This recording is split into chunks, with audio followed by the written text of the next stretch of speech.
وأحسن منك لم تر قط عيني وأجمل منك لم تلد النساء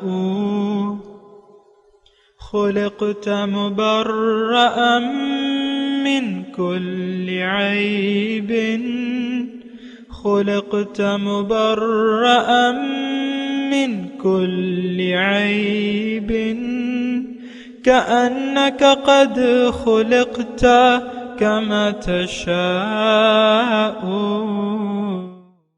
كتاب أنزلناه إليك مبارك ليدبروا آياته وليتذكر أولو الألباب. یہ کتاب برکت والی ہے جسے ہم نے آپ کی طرف نازل فرمایا ہے تاکہ دانش مند لوگ اس کی آیتوں میں غور و فکر کریں اور نصیحت حاصل کریں. اللہم صلی علی سیدنا محمد وعلی آل سیدنا محمد بعدد کل ذرۃ مئۃ الف الف مرۃ. سامعین و ناظرین کرام، السلام علیکم ورحمۃ اللہ وبرکاتہ. سامعین کرام، سورہ شورا آیت نمبر 38 سے 40، حصہ سوم 24-29. درس کا نمبر، آج کا موضوع نماز کیا ہے اور کیوں ہے. اس کے ساتھ آج کے سبق کا آغاز کرتے ہیں. سب سے پہلے گزشتہ سبق کا اعادہ ہوگا. اعوذ باللہ من الشیطان الرجیم. پناہ مانگتا ہوں میں اللہ کی شیطان مردود سے. بسم اللہ الرحمن الرحیم. شروع اللہ کے نام سے جو بڑا مہربان نہایت رحم والا ہے. والذین استجابوا لربهم وأقاموا الصلاة وأمرهم شورى بينهم ومما رزقناهم ينفقون. اور جو اپنے پروردگار کا فرمان قبول کرتے ہیں اور نماز پڑھتے ہیں اور اپنے کام آپس کے مشورے سے کرتے ہیں اور جو مال ہم نے ان کو عطا فرمایا ہے اس میں سے خرچ کرتے ہیں. والذین اذا اصابهم البغی هم ينتصرون. اور جو ایسے ہیں کہ جب ان پر ظلم و تعدی ہو تو مناسب طریقے سے بدلہ لیتے ہیں. سامعین کرام، سورہ شورا آیت نمبر 38. والذین استجابوا لربہم، اور وہ جو اپنے رب کا حکم مانتے ہیں، وَأَقَامُوا الصَّلَاةَ، اور نماز قائم کرتے ہیں، وَأَمْرُهُمْ شُورَى بَيْنَهُمْ، اور ان کا کام باہمی مشورے سے ہوتا ہے، وَمِمَّا رَزَقْنَاهُمْ يُنْفِقُونَ، اور وہ ہمارے دیے ہوئے میں سے خرچ کرتے ہیں. وَالَّذِينَ إِذَا أَصَابَهُمُ الْبَغْيُ هُمْ يَنْتَصِرُونَ، اور وہ لوگ جب ان پر ظلم ہوتا ہے تو بدلہ لیتے ہیں. وَجَزَاءُ سَيِّئَةٍ سَيِّئَةٌ مِثْلُهَا، اور برائی کا بدلہ ویسی ہی برائی ہے.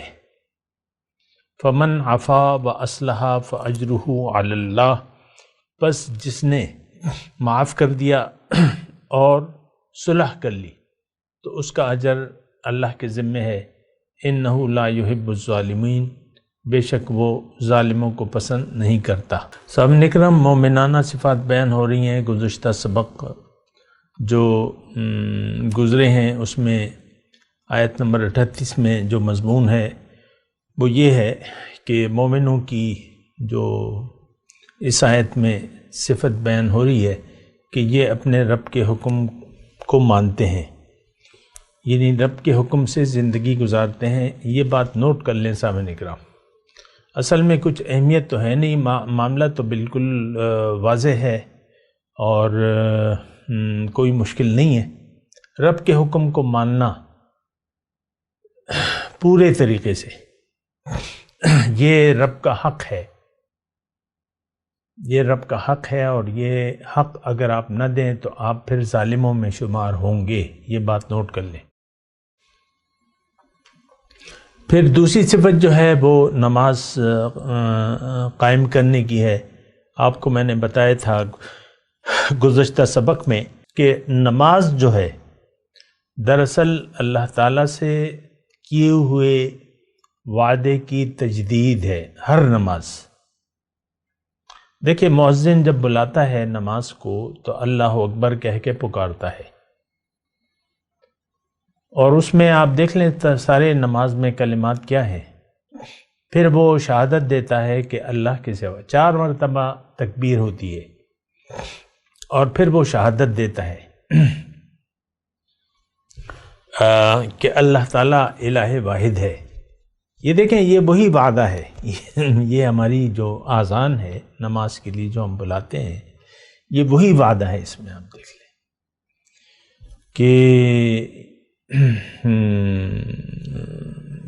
کلمہ توحید ہے، اشہد ان لا الہ الا اللہ، 2 مرتبہ یہ کہتا ہے، پھر 2 مرتبہ محمد رسول اللہ کے الفاظ دہراتا ہے، اور پھر نماز کی طرف، اور پھر وہ کامیابی ہے، نماز کامیابی کی طرف، حی علی الصلاۃ حی علی الفلاح، پھر اللہ اکبر لا الہ الا اللہ۔ ایک بات اگر میں آپ سے کہوں اللہ کی عطا سے تو وہ یہ ہے کہ ہم کلمہ توحید کے برعکس زندگی گزار رہے ہیں، اور دوسری بات یہ ہے کہ ہم کلمہ توحید کے مطلب کو جانتے بھی نہیں ہیں، اور اس کی وجوہات آپ کو میں بتاتا رہتا ہوں کہ اس کی وجہ یہ ہے کہ ہم ظاہر کو، یعنی ظاہر کا دھوکہ لگ گیا ہے ہمیں کہ یہ دنیا حقیقت ہے۔ اب اس دھوکے کے نتیجے میں کیا ہوتا ہے، یہ دھوکے کے نتیجے میں آپ کا رخ ہو جاتا ہے ظاہر کی طرف، اور اسی دھوکے کی وجہ سے آپ دین سے منہ پھیر لیتے ہیں، اللہ کی توحید کی آپ کی نظر میں کوئی اہمیت رہتی نہیں ہے، پھر کلمہ توحید آپ کی سمجھ میں بھی نہیں آتا۔ یہ بات بھی آپ نوٹ کر لیں، کلمہ توحید جو ہے پھر آپ کی سمجھ سے بالا تر ہوتا ہے، اور آپ کلمہ توحید کے برعکس زندگی گزارنے پر مجبور ہو جاتے ہیں۔ تو یعنی دیکھیں جب آپ کلمہ توحید کے برعکس زندگی گزارنے پر دیکھیں مجبور ہونا کیا مطلب ہے، اس بات کو بھی دیکھیں نا آپ، مجبوری کی حالت جب آپ پہ آ جاتی ہے تو مثال کے طور پہ ایک آدمی بے ہوش ہو جائے، تو اگر وہ جس کمرے میں ہے، ایک بات میں کہہ رہا ہوں اللہ کی عطا سے، اس بات کو ذرا سنیں، ایک آدمی اگر ایک کمرے میں بے ہوش ہو جائے اور اس کمرے میں پھر آگ لگ جائے، آپ کا کیا خیال ہے کہ وہ بس آگ لگ جائے گی تو دھواں سونگ کے یہ ہوش میں آ جائے گا؟ نہیں آئے گا ہوش میں، وہ جل کر راکھ ہو جائے گا۔ اسی طرح دیکھیں ہم یہ بات ذرا غور سے سنیں، ہم نے اپنا رخ وہ دھوکے کی وجہ سے، فَلَا يَغْرُرَنَّكُمُ الْحَيَاةُ الدُّنْيَا، اللہ نے خبردار کر دیا کہ ایسا نہ ہو کہ دنیا کی زندگی تمہیں دھوکے میں ڈال دے، تو دھوکے میں پڑ گئے ہم، تو اب دین کی ہمیں اہمیت نہیں رہی اور ہم بے ہوش ہو گئے، یعنی جو حقیقت تھی اس سے ہم غافل ہو گئے۔ قرآن کے الفاظ میں میں بات کر رہا ہوں، اقترب للناس حسابهم وهم فی غفلت معرضون، اگر کوئی صاحب نظر دیکھے تو آگ اسے جلتی نظر آئے گی دوزخ کی، اور جنت بھی اسے نظر آئے گی۔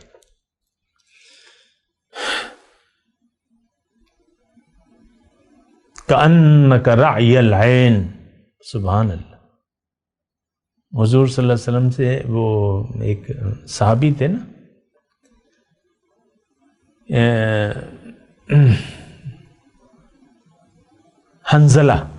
حنظلہ نے شکایت کی حضرت ابوبکر سے کہ میں تو منافق ہو گیا، نافق حنظلہ، تو حضرت ابوبکر، وہ تو مخلص صحابی تھے، تو انہوں نے ابوبکر صدیق رضی اللہ تعالیٰ عنہ سے کہا کہ صدیق بات یہ ہے میں تو منافق ہو گیا۔ انہوں نے کہا کیا، کیسے؟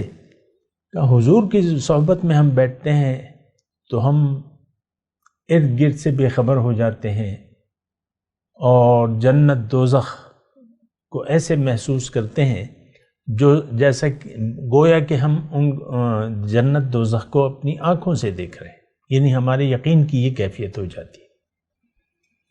رأی العین،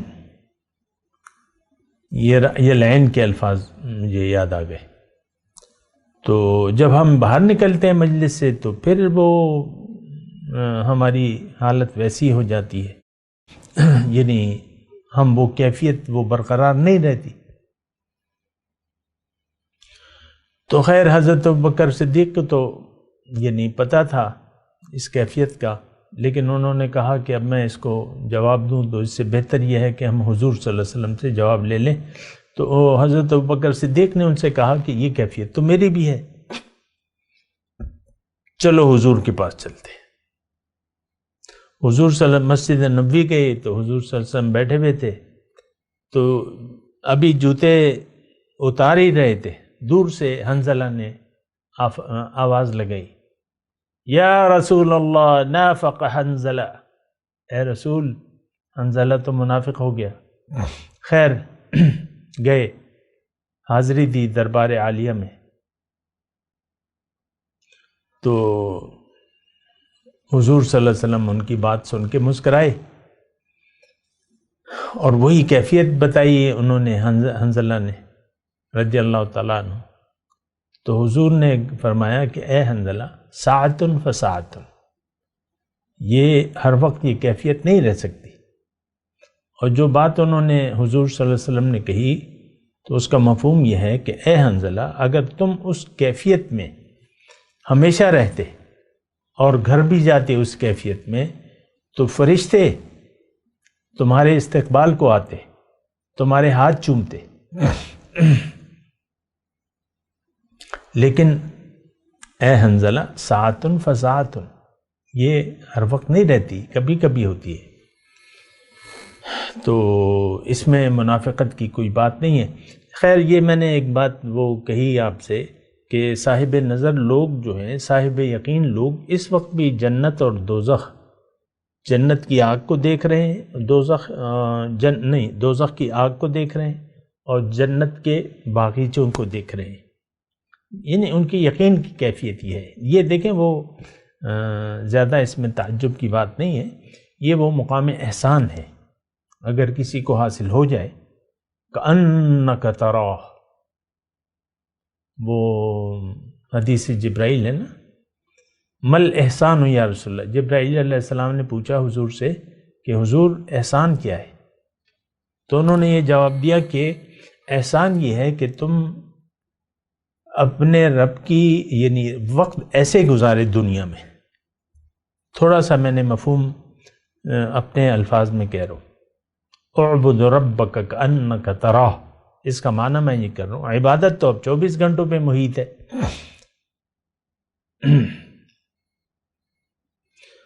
کہ تم احسان یہ ہے کہ تم دنیا میں 24 گھنٹے اس حالت میں گزارو گویا کہ تم اللہ کو دیکھ رہے ہو، اور اگر یہ کیفیت نہیں تو کم از کم یہ کیفیت ہونی چاہیے کہ فَإِنَّهُ يَرَاكَ، کہ وہ تمہیں دیکھ رہا ہے۔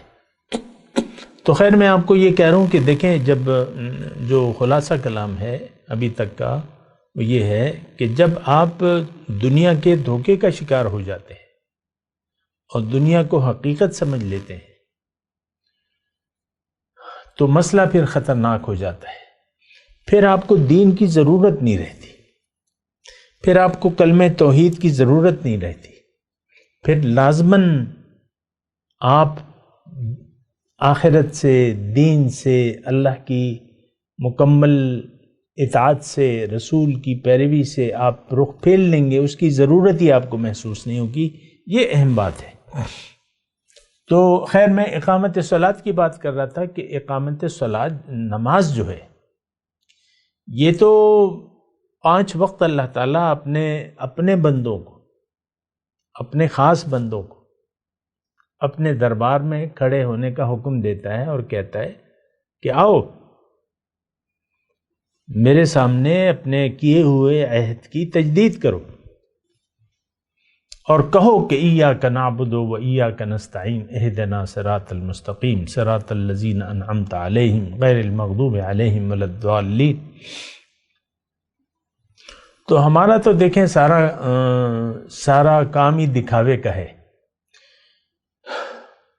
جہاں تک ہمارا تعلق ہے تو ہم تو ظاہر پرست لوگ ہیں، دنیا دار لوگ ہیں۔ بتوں سے تجھ کو امیدیں، خدا سے نا امیدی، مجھے بتا تو صحیح اور کافری کیا ہے۔ ہم تو بت پرست ہیں، ہمارا اللہ تو معبود نہیں ہے، ہمارے معبود اور ہیں۔ تو بہرحال اقاموا الصلاۃ، استجابوا لربہم واقاموا الصلاۃ وامرہم شوری بینہم۔ اقاموا الصلاۃ کے سلسلے میں ایک حدیث ہے، لا صلاۃ الا بحضور القلب، کہ آپ کا دل حاضر نہ ہو تو آپ کی نماز نہیں ہوگی۔ ہمارا دل تو دنیا میں حاضر ہے، اور آخرت پہ تو یقین نہیں ہے، دنیا میں حاضر ہے۔ دنیا کے آپ دیکھ لیں، ہماری ہر بات مفاد پرستی پر مشتمل ہے، ہر کام ظاہری مفاد کو ہم دیکھ کے اللہ سے مشورہ نہیں کرتے، اللہ کے حکم کا ہمیں احساس نہیں ہے۔ یہ میں ایک بنیادی جملہ کہہ رہا ہوں جو ہم سب پر، ہماری زندگی پر حاوی ہے۔ ہماری ساری باتیں، چونکہ ہم ظاہر پرست ہیں، ہمارا معبود اللہ نہیں ہے حقیقت میں، تو اب ہماری ساری باتیں ظاہر پرستی، ظاہری مفادات، سارے کام ظاہری مفادات میں ہیں۔ ساری سوچیں آپ دیکھ لیں، ظاہری مفادات، پریشانیاں ہماری ساری ظاہر کے بارے میں، خوشیاں بھی ظاہر کے بارے میں، امیدیں ظاہر کی، توقعات ظاہر کے، منصوبے ظاہر کے۔ اللہ، تو یہ مسئلہ جو ہے بہت زیادہ بگڑا ہوا ہے۔ بہرحال آگے چلتے ہیں۔ وَأَمْرُهُمْ شُورَىٰ بَيْنَهُمْ، ان کے اجتماعی کام جو ہیں وہ باہمی مشورے سے ہوتے ہیں۔ اب یہ ایک طویل مضمون ہے، امرہم شورا بینہم ایک طویل مضمون ہے، لیکن اس میں جو مضمون ہے وہ یہ ہے کہ جماعت کے کام جو ہیں، یعنی میں کہہ رہا ہوں یہ پھیلا ہوا ہے، لیکن زیادہ میں اس کی تفصیل نہیں کرتا کیونکہ یہاں پر اس کی ضرورت بھی نہیں ہے۔ نہ مسلمان ہے، نہ مسلمانوں کی حکومت ہے، نہ ان کا کام باہمی مشورے سے ہے۔ بہرحال لیکن میں آپ کو یہ کہہ رہا ہوں کہ جماعتی طور پہ، اجتماعی طور پہ اگر ایک کام ہے تو اس میں آپ مشورہ کریں۔ مثال کے طور پہ گھر ہے، تو مشورہ مطلب گھر میں اگر کوئی ایسی بات ہے تو یعنی گھر کے متعلق کوئی بھی ایسی بات ہے تو آپ مشورہ کیجئے اور فیصلہ آپ خود کیجئے۔ یہ ایک بات نوٹ کر لیں، جہاں بھی ہو مشورہ، امیر جو ہے وہ فیصلے کا یعنی اس کو اختیار ہوتا ہے کہ جو وہ فیصلہ، وَشَاوِرْهُمْ فِي الْأَمْرِ، دوسری جگہ سے میں آیت پڑھ کے سناؤں، ان سے کاموں میں مشورہ کیجئے۔ فَإِذَا عَزَمْتَ فَتَوَكَّلْ عَلَى اللَّهِ، جب آپ عزم کر لیں، مشورہ کر کے کسی بات کا عزم کر لیں تو پھر اللہ پر بھروسہ کریں۔ تو مشورہ تو دیکھتے ہیں، ایک تو مزاج ہوتا ہے ڈکٹیٹرشپ کا، نہیں، امیر فیصلہ کرنا اس کا حق ہے، مشورے کے بعد فیصلہ کرنا، امیر مشورے کے خلاف بھی کر سکتا ہے اور مشورے کے مطابق بھی کام کر سکتا ہے، مثال کے طور پہ۔ لیکن اس مثال دینے سے پہلے میں آپ کو یہ بتاؤں کہ مشورہ یعنی وہ کام جس کے بارے میں جو اجتماعی ہو، یعنی انفرادی طور پہ تو آپ اپنے بارے میں تو خود ہی یعنی اپنے رکھ رکھاؤ یا جو بھی ہے آپ خود ہی بات کرتے ہیں، اپنے آپ دل سے پہلے سوچتے ہیں اور سوچ سمجھ کے پھر کوئی بات دل سے نکالتے ہیں زبان سے اور پھر اس پر عمل کرتے ہیں. لیکن یہ اجتماعی جیسے کہ گھر ہو گیا، یا حضور صلی اللہ علیہ وسلم کے زمانے میں آپ دیکھ لیں کہ جنگ احد جب مشرکین مکہ حملہ آور ہوئے، اطلاع آئی کہ بھئی 3000 کا لشکر آ رہا ہے، تو حضور صلی اللہ علیہ وسلم نے مشورہ طلب کیا، صحابہ کو جمع کیا، مشورہ طلب کیا کہ بھئی تعداد زیادہ ہے تو رائے آپ مشورہ دو. ایک تو یہ ہو سکتا ہے کہ ہم گھروں میں ہر ایک اپنے اپنے گھروں میں بیٹھ کے مقابلہ کرے، دروازے بند کر کے اوپر سے یا جس طرح بھی ہو نا، اور یا جو ہے ہم باہر میدان میں نکلیں.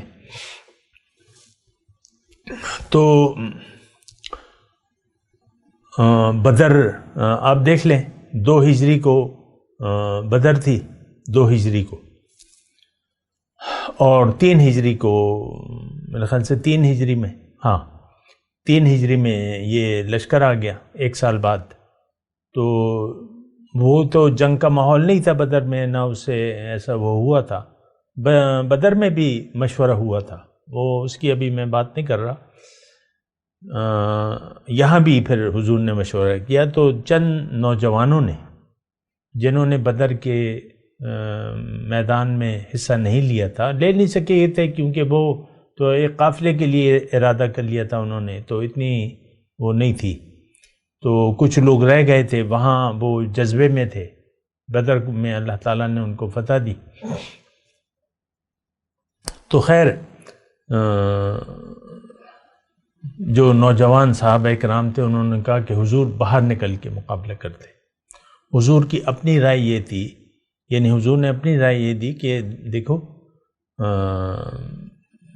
گھر یعنی مدینے میں رہ کر ہم مقابلہ کریں تو زیادہ بہتر ہوگا. لیکن جو نوجوان صحابہ کرام تھے انہوں نے اصرار کیا تو حضور نے مان لیا ان کا مشورہ اور گھر چلے گئے. اسلحہ یعنی اپنے اوپر اسلحہ ڈالنے کے لیے یا جو بھی خود تھی اور وہ زرہ تھا، جو ڈھال وغیرہ نا سب. تو پھر جو حضور جب اندر گھر چلے گئے تو صحابہ کا، اب یہ مسجد نبوی کا ماحول ہے، وہ تو ساتھ ہی تھا گھر ان کا. تو جو بزرگ صحابہ کرام تھے انہوں نے نوجوانوں کو کہا کہ دیکھو تمہیں پتہ چل گیا کہ حضور صلی اللہ علیہ وسلم کی اپنی رائے کیا ہے، تو تمہیں چاہیے تھا کہ ان کی رائے کو تم تسلیم کرتے. تو ان کو پشیمان کرا دیا جو بزرگ صحابہ کرام تھے. تو انہوں نے کہا ٹھیک ہے، اب حضور آئیں گے تو ہم ان سے کہیں گے اپنی رائے واپس لے لیں گے. تو جب حضور صلی اللہ علیہ وسلم آئے تو انہوں نے اسلحہ باندھا ہوا تھا. تو حضور صلی اللہ علیہ وسلم سے انہوں نے کہا کہ حضور آپ کی جو رائے ہے بس ہماری وہی رائے ہے، مدینے میں رہ کر ہم مقابلہ کرتے ہیں. حضور نے کہا نہیں، نبی ایک دفعہ جب اسلحہ باندھ لیتا ہے تو پھر وہ واپس نہیں ہوتا، وہ پھر نہیں اتارتا، اب چل لیں گے. تو خیر اب فیصلہ حضور صلی اللہ علیہ وسلم نے مشورہ کیا، فیصلہ مشورے سے ہوا اور حضور نے کہا کہ ٹھیک ہے، تو پھر نہیں مانا وہ مشورہ. تو ایک تو یہ ہے کہ مشورے سے بات. پھر میں آپ کو صرف یہ بات کہہ رہا ہوں کہ مشورہ ہو، پھر امیر کا جو فیصلہ ہے وہ ہوگا. تو حضور نے اس وقت فیصلہ کر لیا کہ اب باہر جائیں گے. دوسری جگہ میں تاریخ سے آپ کو یہ واقعہ سناؤں کہ حضرت ابوبکر صدیق رضی اللہ تعالیٰ عنہ جب خلیفہ بنے تو ایک تو وہ جھوٹے وہ تھے، مدعیان نبوت تھے، ان سے جنگ پیش تھی. اور ایک جو تھے منکرین زکوٰۃ تھے، ان کے خلاف بھی یعنی مسئلہ درپیش تھا، زکوٰۃ کی ادائیگی نہیں کر رہے تھے۔ تو خیر حضرت ابوبکر صدیق نے فیصلہ کیا کہ ان کے خلاف بھی جنگ کریں گے ہم۔ تو حضرت عمر نے، جو کہ یعنی مشورہ دینے والوں میں تھے، تو انہوں نے حضرت عمر نے ان سے کہا کہ اے خلیفۃ المسلمین، اس وقت جو زیادہ ہمیں یعنی جنگ درکار ہے وہ تو منکرین یعنی مدعیان نبوت سے ہے، اور بہت سے لوگ مرتد ہو گئے تھے یہ حضور صلی اللہ علیہ وسلم کے بعد، اور یہ لوگ تو صرف زکوٰۃ سے انکاری ہیں، باقی تو ساری چیزیں مانتے ہیں، تو اس وقت جہاد ان کے خلاف نہ کریں۔ تو حضرت ابوبکر صدیق نے وہ مشورہ نہیں مانا، کہا نہیں، اے عمر تمہیں کیا ہو گیا ہے کہ اب تم نرم پڑ گئے ہو اور تمہارے مزاج میں تو سختی ہے، لیکن اللہ کی قسم جب تک یہ وہ رسی جس سے اونٹ باندھا جاتا ہے اگر وہ بھی دینے سے انکار کریں گے تب بھی میں ان کے خلاف جہاد کروں گا، اور تم سب لوگ نہ جاؤ، میں اکیلا جاؤں گا۔ میں صرف یہ کہہ رہا ہوں آپ کو کہ مشورہ تو ہے، یہ ایک اہم بات ہے۔ مشورے کے بعد ضروری نہیں ہوتا کہ امیر مشورے پر عمل بھی کرے، پھر اس کا فیصلہ ہوتا ہے، جو کہ میں نے آیت آپ کو سنائی نا کہ وَشَاوِرْهُمْ فِي الْأَمْرِ فَإِذَا عَزَمْتَ، آپ مشورہ کیجئے لیکن مشورے کے بعد جب آپ فیصلہ کر لیں پھر اللہ پہ توکل کریں۔ بہرحال ابھی مضمون جاری ہے، میں تلاوت کرتا ہوں، میرے ساتھ دہرائیے۔ اعوذ باللہ من الشیطان الرجیم، بسم اللہ الرحمن الرحیم۔ والذین استجابوا لربهم وَأَقَامُوا الصَّلَاةَ وَأَمْرُهُمْ شُورَى بَيْنَهُمْ وَمِمَّا رَزَقْنَاهُمْ يُنْفِقُونَ وَالَّذِينَ إِذَا أَصَابَهُمُ الْبَغْيُ هُمْ يَنْتَصِرُونَ وَجَزَاءُ سَيِّئَةٍ سَيِّئَةٌ مِثْلُهَا فَمَنْ عَفَا وَأَصْلَحَ فَأَجْرُهُ عَلَى اللَّهِ انہو لا يحب الظالمین۔ اب ان آیت کی تلاوت اور ترجمہ۔ اعوذ باللہ من الشیطان الرجیم۔ پناہ مانگتا ہوں میں اللہ کی شیطان مردود سے۔ بسم اللہ الرحمن الرحیم۔ شروع اللہ کے نام سے جو بڑا مہربان نہایت رحم والا ہے۔ والذین استجابوا لربهم وأقاموا الصلاة وأمرهم شورى بينهم ومما رزقناهم ينفقون۔ اور جو اپنے پروردگار کا فرمان قبول کرتے ہیں اور نماز پڑھتے ہیں اور اپنے کام آپس کے مشورے سے کرتے ہیں، اور جو مال ہم نے ان کو عطا فرمایا ہے اس میں سے خرچ کرتے ہیں۔ والذین اذا اصابهم البغی هم ينتصرون۔ اور جو ایسے ہیں کہ جب ان پر ظلم و تعدی ہو تو مناسب طریقے سے بدلہ لیتے ہیں۔ وجزاء سیئۃ سیئۃ مثلها فمن عفا واصلح فاجره علی اللہ انہ لا يحب الظالمین۔ اور برائی کا بدلہ تو اسی طرح کی برائی ہے، مگر جو درگزر کرے اور معاملے کو درست کر دے تو اس کا بدلہ خدا کے ذمے ہے، اس میں شک نہیں کہ وہ ظلم کرنے والوں کو پسند نہیں کرتا۔ اس کے ساتھ ہی آج کے درس کا وقت اختتام کو پہنچا۔ اگلے درس میں انشاءاللہ ملاقات ہوگی۔ وآخر دعوانا ان الحمد للہ رب العالمین۔ مولاي صل وسلم دائما ابدا على حبيبك خير الخلق كلهم